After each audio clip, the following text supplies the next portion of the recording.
Hi friends. तो दोस्तों, देख सकते हैं सीएचओ के 4050 पोस्ट है बिहार गवर्नमेंट में। नोटिफिकेशन आपके पास आ गया होगा तो डिस्कस कर लेते हैं इन पे एक बार। इसके अलावा यदि नोटिफिकेशन आपको ये चाहिए तो आप टेलीग्राम का एक चैनल का लिंक आपको डिस्क्रिप्शन में मिलेगा, वहाँ से ले सकते हैं। तो बिहार में काफ़ी समय पहले भी सीओचे की पोस्टें निकल चुकी है काफ़ी समय से, और काफ़ी जो कैंडिडेट है वो प्रोग्राम के बाद में ज़्यादातर वहाँ से माइग्रेट हुए थे। वो अपनी होम स्टेट्स में जाने लगे थे, क्योंकि थोड़ा सा रूरल एरिया में वहाँ जॉब करना थोड़ा कठिन हो रहा था। तो इन्हीं सब बातों पे एक बार देखेंगे कि अब क्या चेंजेज आए हैं इस वैकेंसी में। पहले जो था ब्रिज प्रोग्राम, वो यहाँ पर अवेलेबल नहीं है। ब्रिज प्रोग्राम ज़्यादातर स्टेटों में देखा गया, अभी किसी स्टेट में ब्रिज प्रोग्राम को कोई भी नहीं करवा रहा है, वो डायरेक्ट कैंडिडेट ही ले रहे हैं। यानी कि पहले जो 6 मंथ की ब्रिज प्रोग्राम ट्रेनिंग करवा देते थे, तो वो अभी क्लोज कर दिया है ज़्यादातर स्टेट्स ने। कुछ भी रीज़न हो सकते हैं उनका, उनको उसमें फाइनेंशियली उनका गवर्नमेंट का उसमें खर्चा आता है, या फिर काफ़ी तरह की चीज़ें होती है उसमें। 6 मंथ का पूरा ड्यूरेशन लगता है। तो इन सब चीज़ों को देखते हुए जब बोर्ड ने ये किया है कि इस सिलेबस में बीएससी नर्सिंग के में अवेलेबल करा दिया है, तो उन्हें वहाँ से गवर्नमेंट को एक बेनिफिट मिल गया। तो उस बेनिफिट को लेते हुए अब ये डायरेक्ट ही वैकेंसीज निकाली जा रही है। तो इससे लॉस हुआ है पुराने कैंडिडेट्स का, जो 2020 से पहले के पास आउट हैं, उन लोगों को ज़रूर इस चीज़ का लॉस हुआ है। दैट इज़ नॉट गुड, क्योंकि अपॉर्चुनिटी सभी को मिलनी चाहिए थी, चाहे वो फ्रेश हो या फिर वो ओल्ड हो। तो that is also not good, that is bad for old candidates. तो अभी देखते हैं इन पोस्टों में क्या बदलाव आया है। 4050 पोस्ट, 936 वैकेंसी अनरिजर्व्ड के लिए, और 499 पोस्ट अनरिजर्व्ड फीमेल के लिए।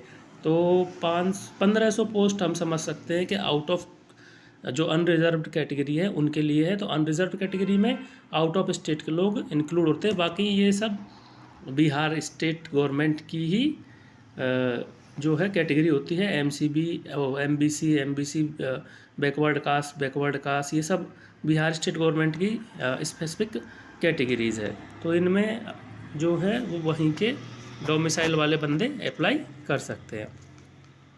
ठीक है, और बात करते हैं educational qualification BSc nursing with integrated curriculum of certificate course in community health या पोस्ट बीएससी।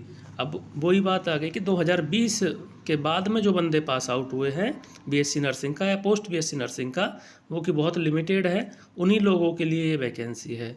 तो इट्स नॉट गुड।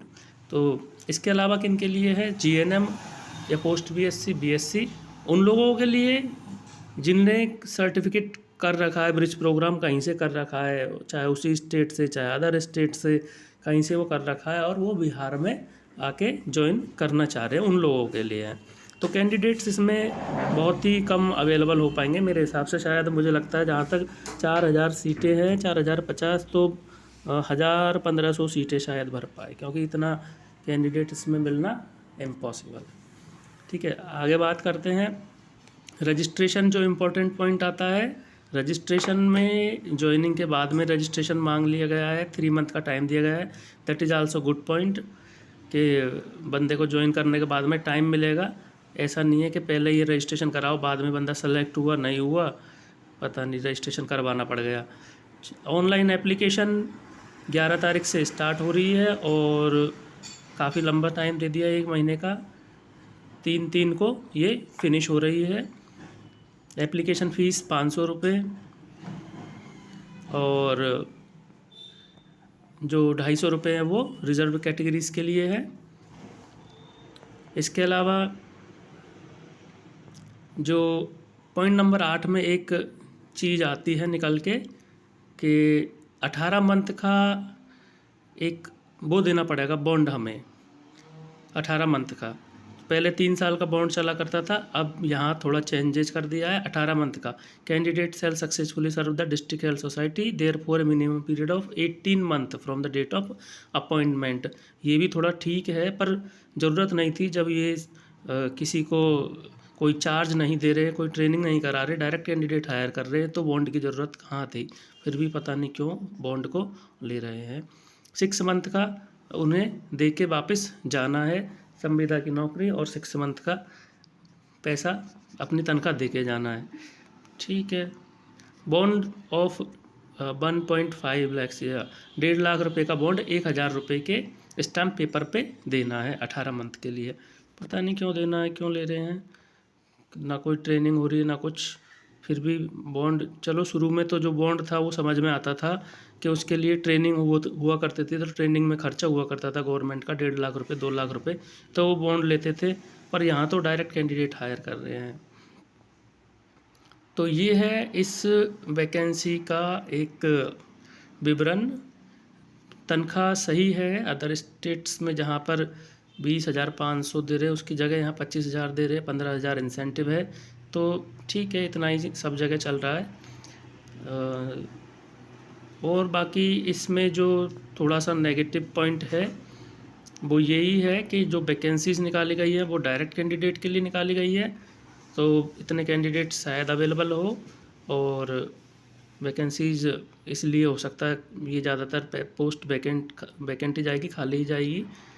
और इसके अलावा जो बॉन्ड है लिया गया है, वो बॉन्ड भी क्यों लिया गया है पता नहीं, कि ग्रामीण एरिया में रहना है 6 मंथ के लिए, 1.5 साल के लिए। ठीक है, तो ये है इससे रिलेटेड एक पूरा ब्यौरा। अभी कुछ समय पहले बिहार स्टेट से एक नोटिस भी, एक सूचना भी जारी की गई थी, एक इन्फॉर्मेशन थी कि वहाँ से कैंडिडेट्स बहुत ज़्यादा माइग्रेट हो रहे हैं इधर से, बिहार छोड़ के CHO की जॉब को, और पलायन कर रहे थे वापस अपने स्टेट्स में। तो संविदा ही उसका मुख्य कारण है, क्योंकि संविदा पे कोई भी व्यक्ति ज़्यादा समय तक नौकरी नहीं करना पसंद करता है, क्योंकि संविदा में ज़्यादातर शोषण ही होता है, तो इसलिए ज़्यादातर। और फिर वही सिस्टम PBI वाला इंसेंटिव जो है 15,000 रुपये, उसमें वो काट पीट के देते हैं, उसमें भी ज़्यादातर किसी जगह पे क्या, किसी जगह पे क्या, तो उसमें थोड़ा सा स्ट्रिक्ट होता है। बंदा जब दूर से आता है तो थोड़ा उसका जब नहीं मिल पाता प्रॉपर फाइनेंस प्रॉपर, तो वो छोड़ के फिर चले ही जाते हैं। तो ये थी इसके बारे में पूरी डिटेल। तो दोस्तों, आप अप्लाई करना चाहते हो तो अप्लाई कर सकते हैं। Thank you.